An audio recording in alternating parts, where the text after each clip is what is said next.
What's going on, people? Welcome back to the A2A podcast. Today, I talk with former D1 soccer player Lauren Hess as she discusses playing through injury, entering the transfer portal, and the difference between mental toughness and mental health. So again, welcome back to the A2A podcast. I hope you enjoyed today's conversation. So we're back again with another A2A podcast episode, and today we are sitting down with Lauren Hess. Lauren, thank you very, very much for joining me today. As we were talking before, it's a nice sunny day in San Diego. So appreciate you coming in from that gorgeous day and sitting down and talking with me. As we always start out, I want to hand it off to you, allow you to introduce yourself, tell us where you're from, what sports you played, a little bit about your family, your background. So Lauren, I'll let you take it away. Yeah, thank you for having me. I'm really excited to be here today. So like you mentioned, my name is Lauren Hess. I am from San Diego, California, and I was born and raised in Poway my entire life with my two parents and my older brother. I grew up playing a couple sports, but I played D1 college soccer and kind of took my club career into the D1 level, and it was actually really great. I really enjoyed it, and it was competitive. But yeah, that's a little bit about me. Yeah. So, I think I've had a soccer player on as of yet. My best friend is actually a soccer player. She played soccer at Wilkes University where I played football. So, her and I talk soccer as much as, we humanly can. So I'm very familiar with the game. But before we even get into that, you said you played a couple other sports as you were growing up. What other sports did you get into as a young California athlete? Mm-hmm. Well, my parents at a really young age actually threw me into like every sport possible. So, tennis, swim, basketball, soccer, softball. And up until high school, I was a tri-sport athlete. And then I played competitive on varsity for soccer and basketball. And since I had a really competitive club team for soccer, I actually chose to stick with soccer throughout high school because for us, basketball and soccer were at the same time, same season in high school. And so I couldn't do both. So I chose soccer because I thought that I was going to have a little bit better schools to be recruited by for that sport. And so I kind of stuck with that. But I played almost every single sport in the book growing up. And my parents are really great in letting me kind of find which one I really enjoyed the most and then putting me into competitive teams for those ones. Mm-hmm. Yeah. So were your parents kind of the type that wanted you to kind of experience all of these sports, figure out what you wanted to do, and they were going to support anything you wanted to do? They basically just wanted you to stay out of trouble and stay active, right? Was that your kind of upbringing? Yeah, I mean, they definitely wanted me to find which sport I liked the best. Like I said, they put me in so many different ones growing up. But my mom used to play soccer and my dad was super athletic growing up as well. So I know that they were a little bit more favored towards basketball and soccer. But it just ended up that I was also as well. I started both at a really, really young age and stuck with those throughout all the way up until high school. So even though I tried everything out, I'm sure they had their bias, but it just happened that I also loved this soccer and basketball just as much as they did. So I'm sure they were happy to see me grow up playing those. Yeah. So sports were a major part of, your parents, your siblings, everything. What was it like growing up in a family that had such an athletic mindset where, sports were such a major part? Obviously there's support from your parents who were both athletes, and you said you had some siblings as well. Kind of dig into, were there some sibling rivalries and competitions as well as the support? Or was it kind of a little bit different where you guys all doing the same, different sports all at the same time, so you didn't really get a chance to support each other at your athletic, games and stuff? Yeah, so my brother's 4 years older than me, and he also played soccer. So, on the weekends, we're both having games. You have, one parent take you to a game, the other parent takes my brother. if you get the chance, you can hop over and I'll get to go watch his game and vice versa, if time permits. But it was honestly really great. I think my parents had a really good system, and I had a really, really supportive brother. And so that was really helpful growing up. We would always go to the park after school or after practice and do extra touches on the ball or go shoot around on the basketball court. But it was a really supportive atmosphere. And I think my parents just wanted us to, practice as much as we could and get the best at the sport that we could. But it was a very supportive environment. And it was kind of fun, actually, having an older brother because, they're a lot taller and stronger than you and they kind of push you around. But I think that only benefited me as a player because I was so little at the time. But I always wanted to, play with my big brother and play with his friends. So I think as I grew up, I became more competitive in that sense. And that was really fun. I enjoyed having a brother growing up. Yeah. But overall, it was just a really great time growing up. I mean, my mom would take me from every day. It was like, okay, pick you up from school, pack you lunch, take you to soccer practice, and also have dinner packed because we have to go straight to basketball practice. And then by the time I got home, it was like 9 p.m. and I had had 2 practices within 6 hours of just finishing school. So it was super busy, but I honestly wouldn't have had it any other way. Yeah. And was it like that? Did it become that busy once you got a little older, or was it kind of always like that for you growing up? It was always like that. I was always being shuffled from one practice to another, one game to another.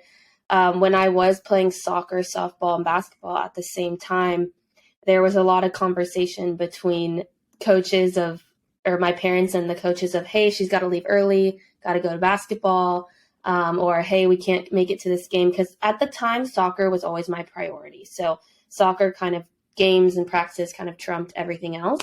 But so there's a lot of conversation, but that's kind of how every other sport kind of fizzled out, was I was always prioritizing soccer. So, but I was always busy, like even on the weekends, after school, before school, always busy. Yeah.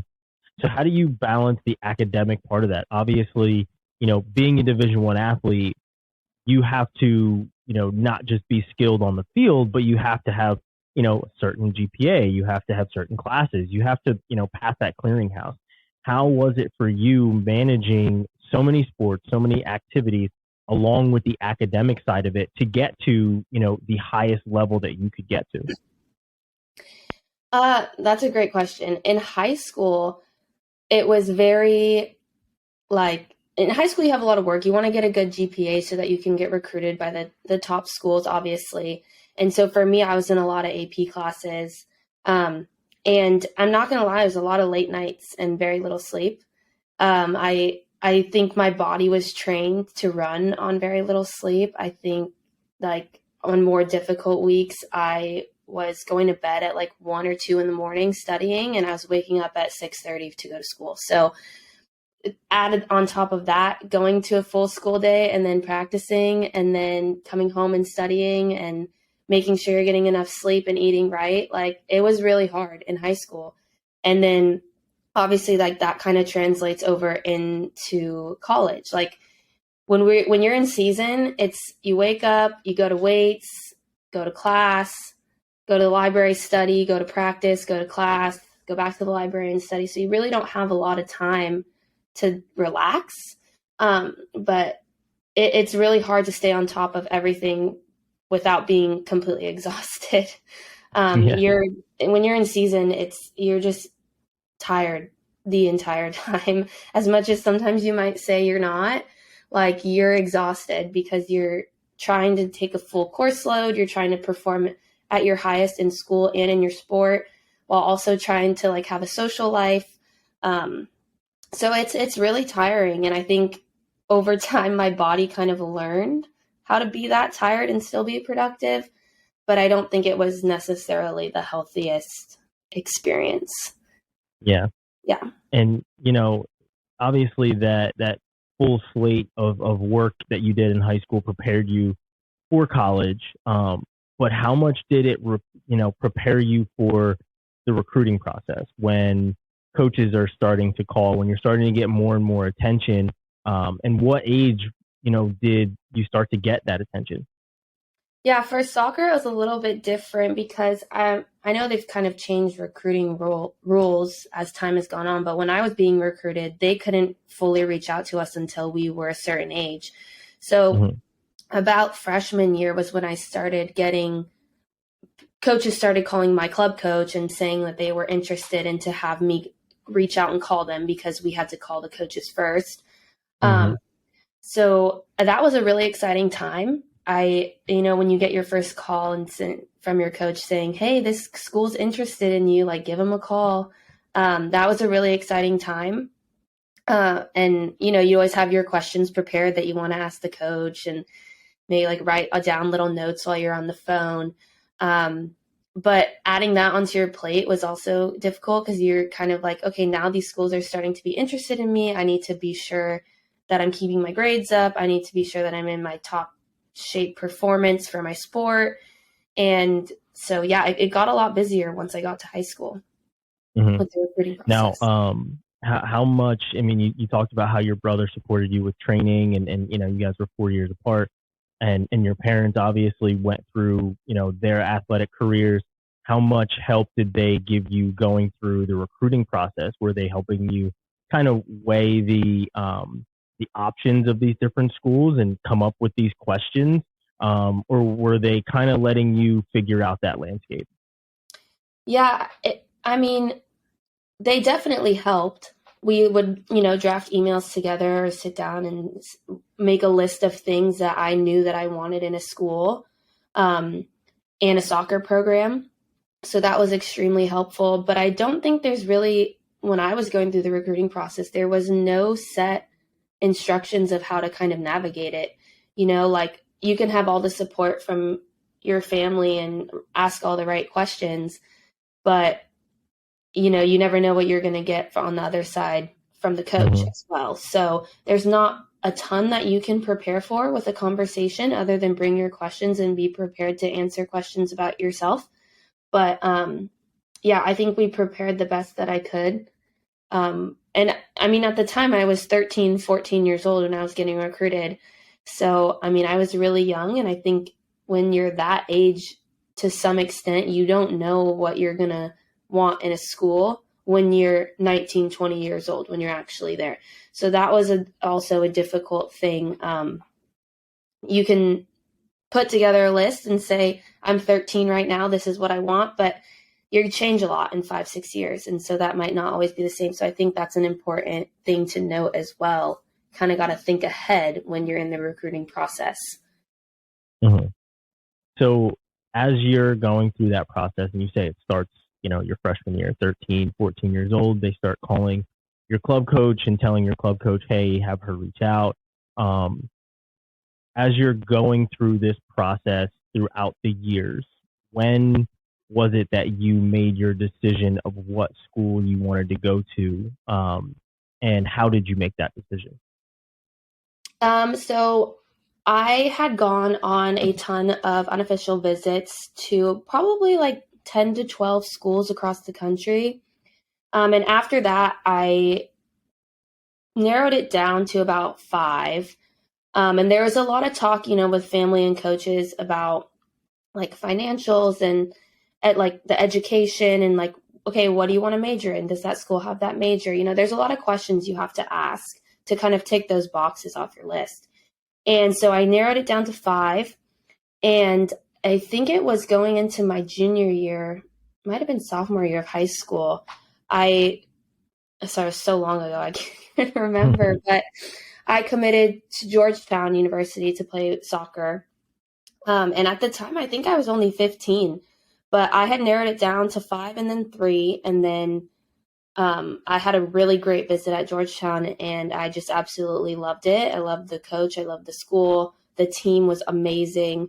And I just felt like out of all of my visits, that's the place that I thought I would belong the most. And I just called the coach one day and had a little touch base and was like, hey, I would like to accept, the offer to play here at Georgetown. So that was kind of the process of how it went, was just narrowing it down and then taking your top choice. Yeah. How hard is that for a sophomore in high school to narrow it down from these 12 visits where, you're talking to coaches, you're seeing these different teams. And like you said, as a 19, 20-year-old, you obviously are a very different person than as a, 14, 15, 16-year-old.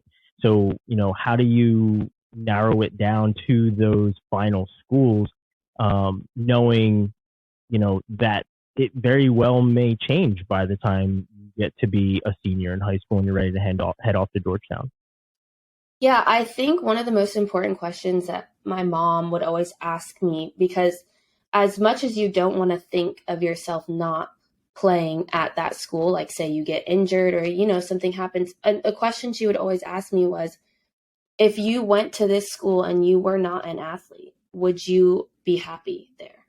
And I think that's really important, because you don't want to go to school just because of the athletics. I think that, a lot of stuff on my list, what I wanted in a school was a good education. I wanted to be in a nice college town. I wanted there to be a sense of camaraderie on the campus and within the team. And so I think that question always resonated with me of, okay, say I were to have a career-ending injury, or, something were to happen, like, would I still be happy at this school without playing soccer?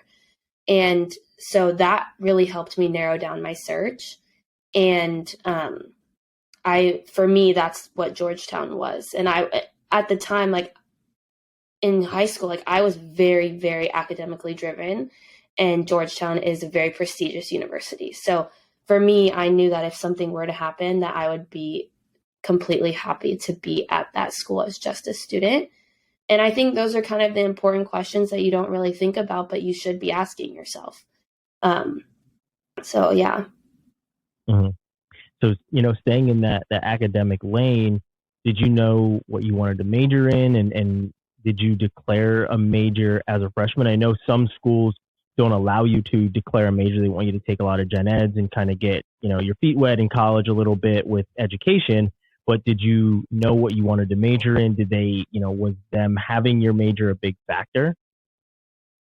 It wasn't a big factor, but I did know that I wanted to do something in business. So I wanted to do like accounting, finance, management. So when you submit your application to Georgetown specifically, you apply to, or like I applied to the business school. So you apply to the school and you have to declare your major when you apply, and then you get accepted into that one school within Georgetown. Pretty cool. So when you get there, and I'm gonna go back to exactly what you said of, as you don't know what you want as a 19, 20-year-old. So once you finally get there after making your decision as a sophomore, junior in high school, what's the atmosphere like, and how much, we'll get to the fact that you transferred here in a second, but how much is the atmosphere welcoming, and is it a culture shock? You're from California. That's a little bit different than Georgetown. So, how much did things change for you once you got there? So a little bit of background. My very last game with my club team was the national championship game for club soccer. And I ended up getting injured the game before. So I was not even able to play in that final game, which was a really big bummer. But yeah, I came to college with an injury.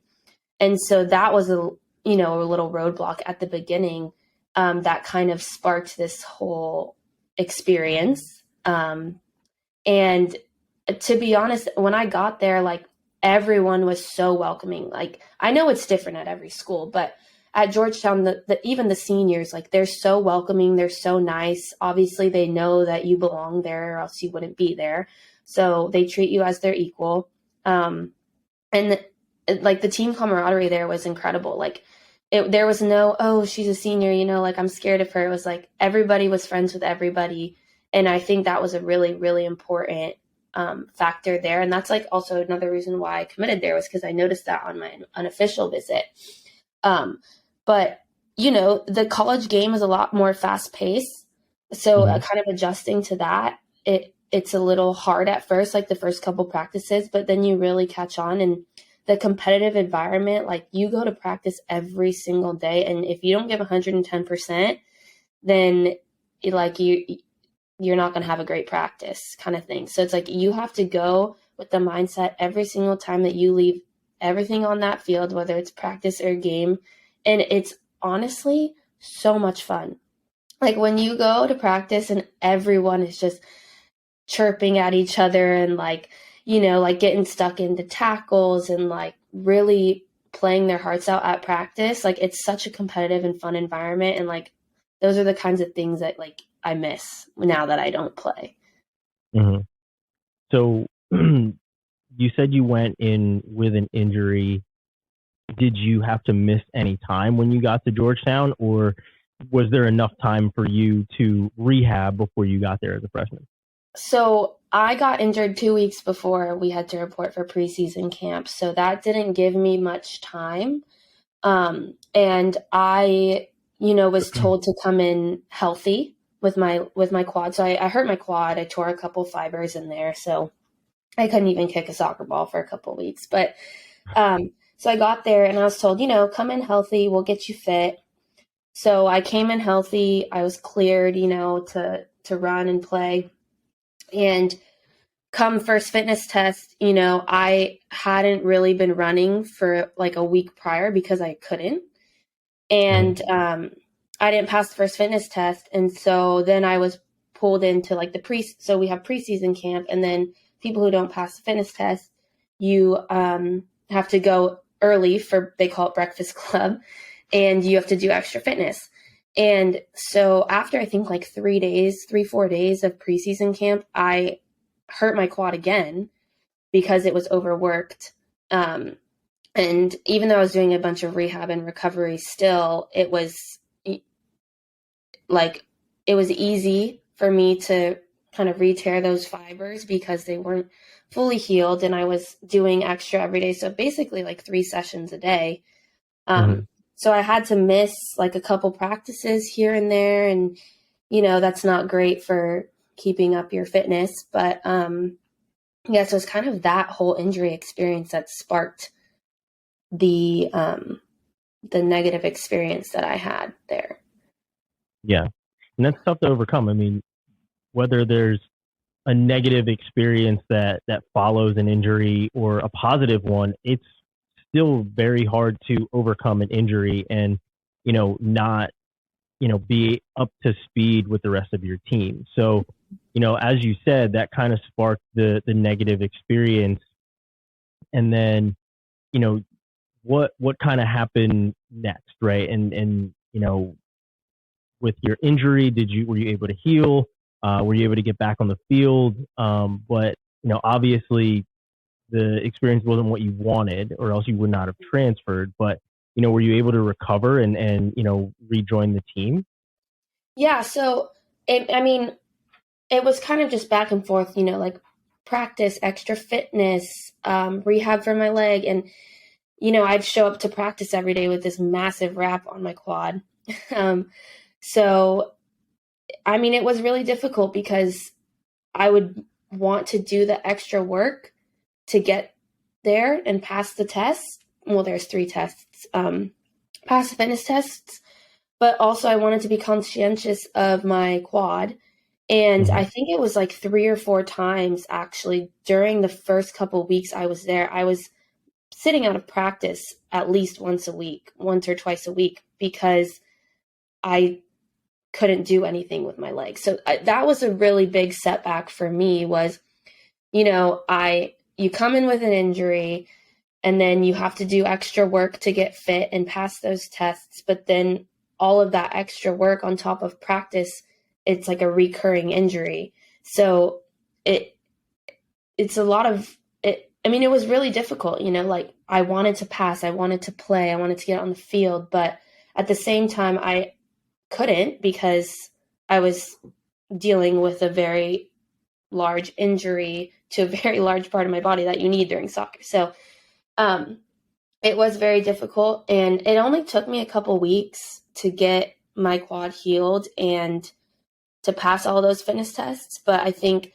by that time, the conversation had come around about, taking a redshirt year, which was, there's a lot of discussion that went around with that, and we eventually came to an agreement. But it was difficult.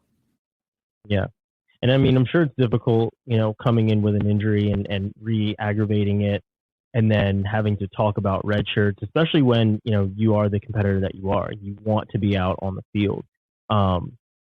So as you take that red shirt, what goes on during that year where you're not, obviously not playing, and you kind of have to watch every game, and you're basically just practicing, right? What goes on during that year, and how do you finally come to the conclusion that Georgetown isn't the place for you?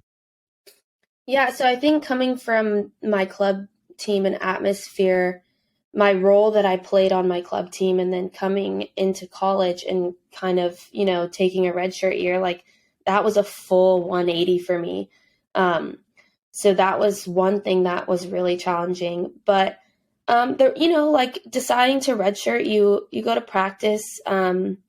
You don't necessarily get as much, attention as like the starters say, obviously, because you're not going to be in a game. So they are focusing on winning and like the upcoming games for the week. But it was really hard because every single game I went to, I was like, oh, I want to be on that field, like it's so hard to watch and not want to be out there. But, I like as time went on, I kind of just was still working really hard, and I was battling mentally, really down in the dumps kind of. And, like my family was on the West Coast, like across the country. I had really, really close friends to me that were all in school across the country. And so that was another thing too. Like you don't really have a lot of your close-knit people that you've had your whole life there to support you, like a phone call away. Yeah, but it's so much easier when they're in person. But I think that mental battle that I was having with myself was the biggest reason and why I decided to transfer. And there was I had a ton of conversations, with my family, with one of my friends, like went back and forth, like, well, should I stay another year and try to, get over this? And everyone always says, your first year of college is really hard. Everyone experiences that. But I think for me, it was a different situation. Like just from, I think day one that I got there, my mental health kind of started to go into a downward spiral. And at some point, you just have to step back and say, okay, I need to reevaluate my role here and say, okay, I need to enter the transfer portal. So that's kind of how it came about. But there's a lot of back and forth there, like I did really love the school and the team, and I chose that school for a reason.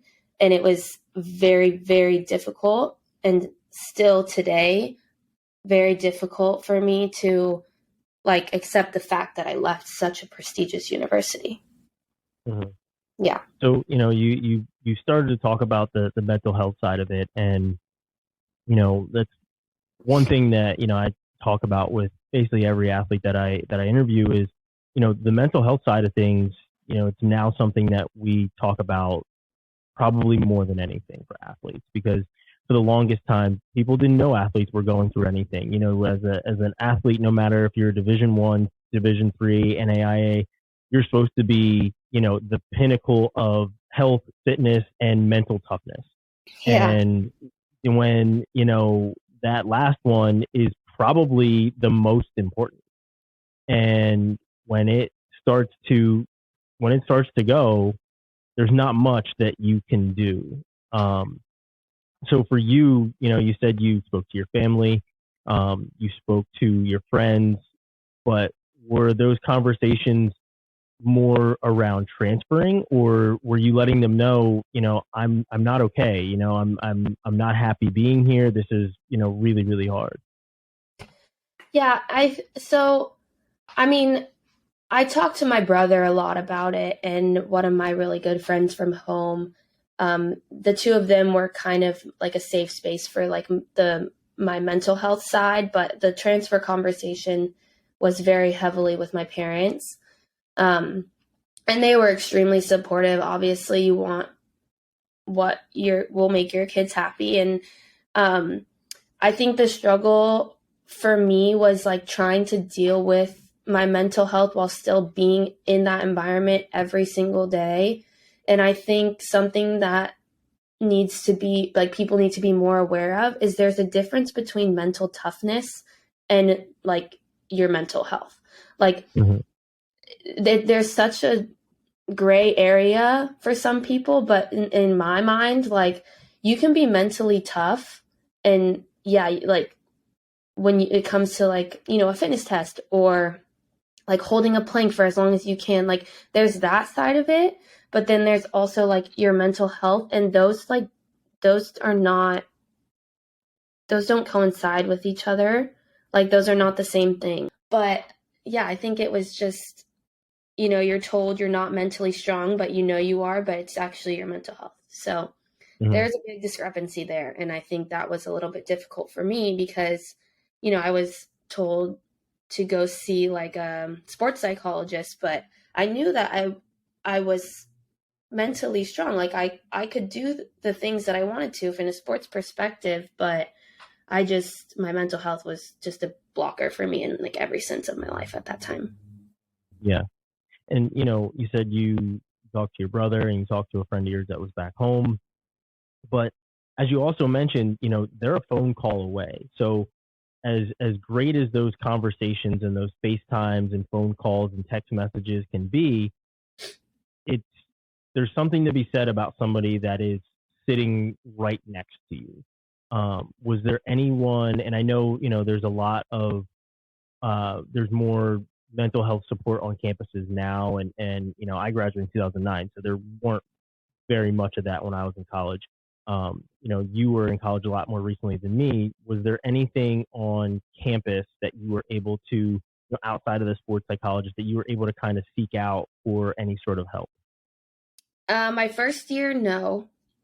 I did have a couple, like one or two friends on my team that were extremely supportive. Like they were there for me 24/7. Like, I mean, I was going through it my freshman year. Like every single day was like a battle. And so to have them be extremely supportive, always there to listen, like, hey, having a bad day, can we go get lunch? Can we go get a coffee? Like that was really great to have them there. And it's difficult when you're battling mentally, like your relationships suffer. So like whether that's with family or friends, boyfriend, whatever, like when you're not in a good mental headspace, it affects your relationships. And when it affects your relationships, it kind of just makes everything even worse. So to have two people on campus that were very, very close to me, I think they were a big part in keeping me in high spirits as much as they could. Yeah. So the decision finally comes that you're going to enter the transfer portal. Give me some insight on the transfer portal and entering and what that process is to get into the transfer portal. So I had to go to my current coach and get a release form from our athletic director so that you can talk to other schools. So I got that release from him, and then I actually reached out to some of my club coaches from, they were helping me in the recruiting process in high school. And I let them know that I was entering the transfer portal, and I kind of gave them a list of schools that I was interested in. And I also began like drafting emails myself to send to coaches. But I think it's always good to kind of have somebody other than yourself help you through that process. Because, transferring is hard, like coaches have already had that class come in. They, most of the time they've recruited every kind of position player person that they want. So to kind of try to enter that team as a transfer, it's going to be difficult. So you do need people in your corner to kind of help you navigate those conversations. So I pulled in my club coaches, but then I also started sending emails out myself, trying to get phone phone numbers of coaches from previous teammates and reach out that way. But yeah, it all started with the release statement from Georgetown. Mm-hmm. So you're going through a recruiting process for the second time. Mm-hmm. How different is it? Obviously, you're older now. You're smarter. You've already been on a college campus. You know even more so now what you want and what you don't want from a program and from a school. What's the process like the second time around as you're transferring? Yeah, you definitely have a better perspective. Um, I wrote down kind of everything that I didn't like at my current school and everything that I thought or like was missing that I wanted in my future school. And, it was, you just put a list together kind of, and you make sure like there's some things you really don't want. And there's some things that, okay, maybe I was missing that I really want. And then there's some things that you never had that you're looking for. But Mhm. it is difficult because, a lot of people who go and play at the Division I level, like a lot of your college financial support is through scholarship. And when you transfer, like schools don't have the same amount of money as they would when you were in high school and being recruited. And so for my family, like this, the narrowing down the list of schools that I was looking at was a little bit difficult because we had to be sure that if there was no scholarship money available, that my parents could support my tuition. And so that was another thing as well. But yeah, I really put a lot of thought into curating a list of things that I wanted at my next school. And I did a lot of research, on what majors they had. Was I going to be able to take the major I was currently working on and bring it to my next school, or was I going to have to start from scratch? So there's a lot more questions now that I had been in Division I soccer for a year, and I think that was honestly really helpful. There's so many things that I wish I'd known when I was going through it the first time, but. Mm-hmm. So this time around, are you doing, 5 visits? Are you doing any visits since you kind of already know what you're looking for? Do you go on any visits, or is it more so phone calls with coaches and then maybe visiting a campus or two? Yeah, I mean, the timeline for me was pretty tight. I think I entered the transfer portal in probably like January or February, and applications for school are, or like acceptance letters are come out in the spring. So Mm-hmm. there's just a lot of phone calls. I reached out to previous schools that I was being recruited by. So a lot of them I'd already visited, and yeah, it was mostly just phone calls. I don't think I went on any visits, but just having phone calls, kind of getting an idea of, what positions they were looking to fill, whether from a graduating class or like if they also had transfers. But yeah, it was just a lot of phone calls and like touching base with my club coaches on like if they had any insight into any schools that needed someone to fill a position that I could play. So. Mm-hmm. So how did you make the decision of where to go? And let Um, everyone know where you ended up going. yeah, I ended up going to UC Santa Barbara. I had been recruited by them before, but they kind of fizzled out of my top 3 when I was being recruited. A lot of it was, I did have a really good friend that went there. So I kind of spoke to her about her experience on the team, and she really enjoyed it. So that was good insight to kind of have, like someone on the inside. Mm-hmm. But then also, like, I wanted to be back in California. I think that was a big thing for me. I don't think I realized how much I belong in California until I left. Yeah. Um, so to be at a school in Southern California, right on the beach, doesn't get much better than that. And it's a UC school, and it's a top 10 school in the country. Like, it was a great academic school. So going from one academically prestigious school to another was a big factor for me. And then also just being, back closer to friends and family. I think I knew going from Georgetown to Santa Barbara, because the Georgetown women's soccer program was a top 10 program at the time, that I would be giving up a little bit in the soccer sense, to be transferring. So I did know that.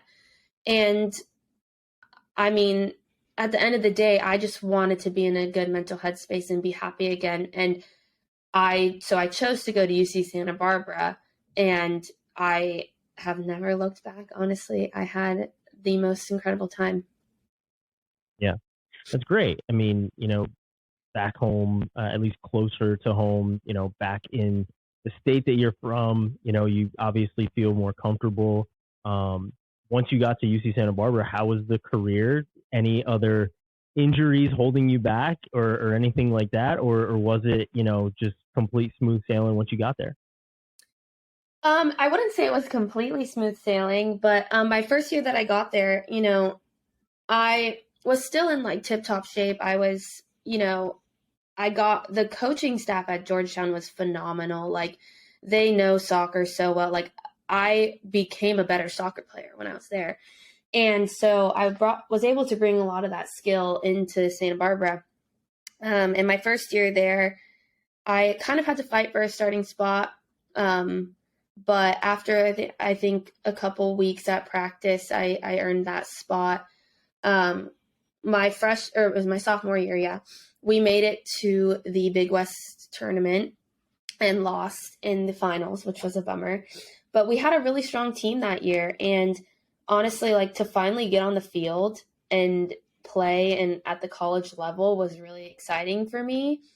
But also, like, navigating a new school. It's like my second time as a first year student at a school. Mm-hmm. And it was difficult, but not as difficult as my first experience. And I think, the team camaraderie there was also really great. Everyone was really good friends, and the coaching staff was really nice. But yeah, it wasn't necessarily smooth sailing. I mean, when you come in as a transfer, also, like, people kind of look at you like, okay, where'd you come from? Like, why'd you transfer? Why'd you come here? Like, at first, but then I think once you show your playing ability and like that you can fit in and you can earn your spot without being entitled to your spot, I think it's like you come in and people start to respect you a little bit more. Yeah. So, you go throughout your career, and you end up finishing and everything else. Where are you at now? What was is what you're doing now what you thought you would be doing? And, kind of dig into what your thoughts of after I'm done playing, what were those thoughts like? And are you in the position where you thought you would be? I always wanted to be a professional soccer player. But I think as I got older, I kind of like, soccer had been my life for 22 years. And I think when I graduated and kind of came to closure with the fact that my career was over, it really allowed me to find passion in other things and kind of do the things that I never got to do growing up. You sacrifice so much as a collegiate athlete and, like, growing up at such a competitive level that you kind of forget that there's so many other things to do out there. And, I live in San Diego right now. I'm working as a data analyst. I never knew what my career was going to be, but I am very happy with where I've ended up.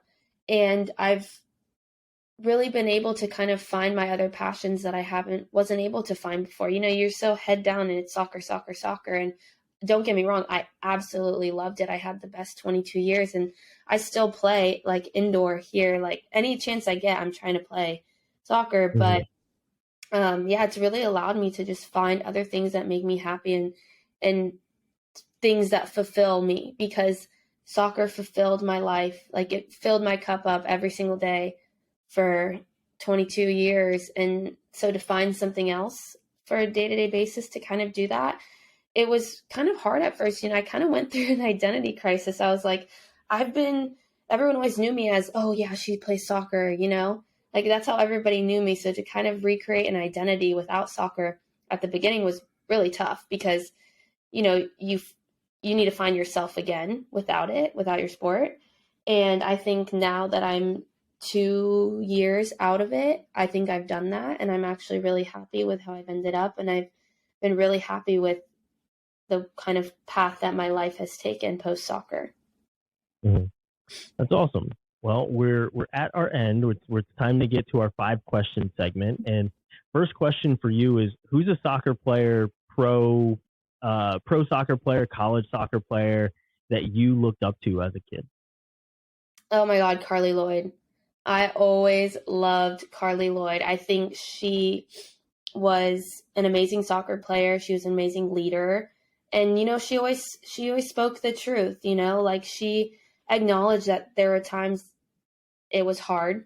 And I think for her to be that real and like for her to let people know that even at the professional level, you deal with those things, that was really cool for me to see because I was also doing that, going through those things. So to know it's not just easy breezy, like professional athletes still have challenges was good to know. And she was also just an incredible soccer player. Like she was so fun to watch. And so I just really enjoyed watching her growing up. Yeah. What was a game that you had that you'll never forget that also kind of validated the fact that you were able to play at the next level? I think it was 2014. My team went to the ECNL National Finals in Virginia, and we actually made it to the championship game, and we won. So we won the entire, we were national champions for 2014, and that was, everyone, that's the dream you chase, is to become a national champion, and we did that, and that is something that I will never ever forget. Mm-hmm. You said that, you love every bit of your job. What's something that you take from being an athlete that you'd say is a big part of your everyday life now? I would say, like now that I don't play a sport, like I need some competitive in my competition in my life. And I kind of bring an everyday competitive mindset to my work, not with other people, but with myself, like, okay, like how many things can you learn today? How many things can you challenge yourself with today? How many things can you check off your to-do list today? And so kind of just bringing like a competitive mindset and like be in competition with yourself has kind of been something that I've brought. But then also a lot of teamwork. I think like I've always been able to work really well in teams, but that's just because I've been on a team in my entire life. And I know that not everybody kind of possesses that same quality. But for me, like being able to work in a team and just listen and understand different perspectives, that's also definitely helped me in my day-to-day. Mm-hmm. What is one game you'll never forget, whether it was when you were 5 years old or a game in college or, at any age? What's a game that you will never forget?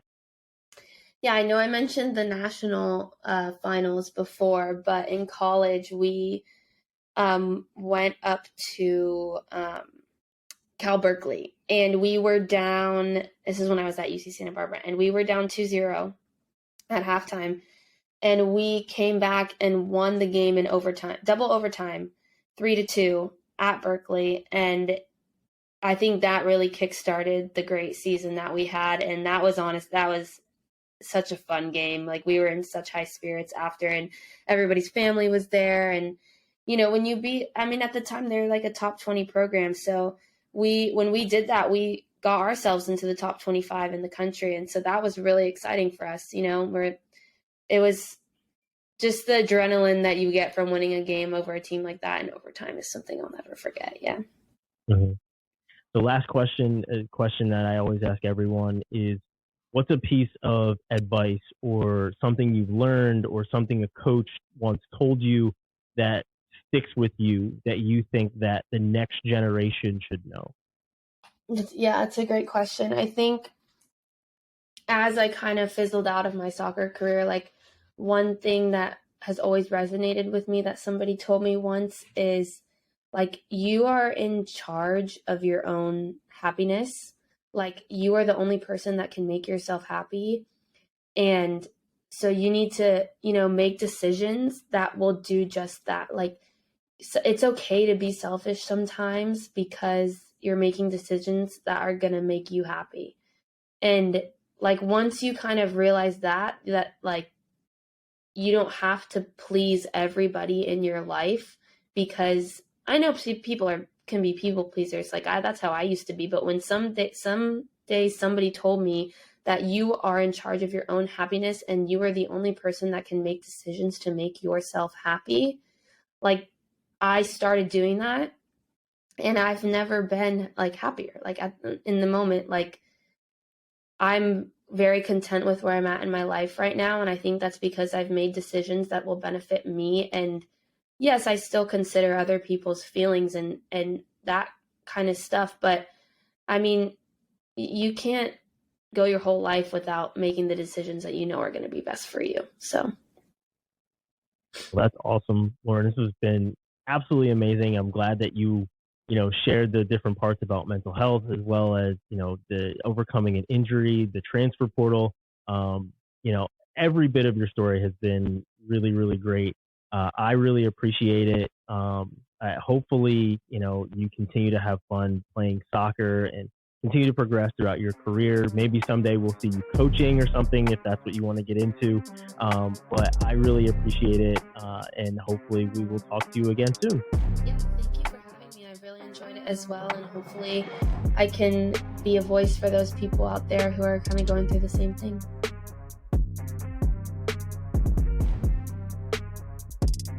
Thank you for listening to the Athletes to Athletes podcast. To make sure you don't miss when a new episode comes your way, head to the Athletes to Athletes YouTube page to like and subscribe, or to Spotify, Apple Music, or wherever you get your podcast. Again, we appreciate you listening, and we'll see you again next time.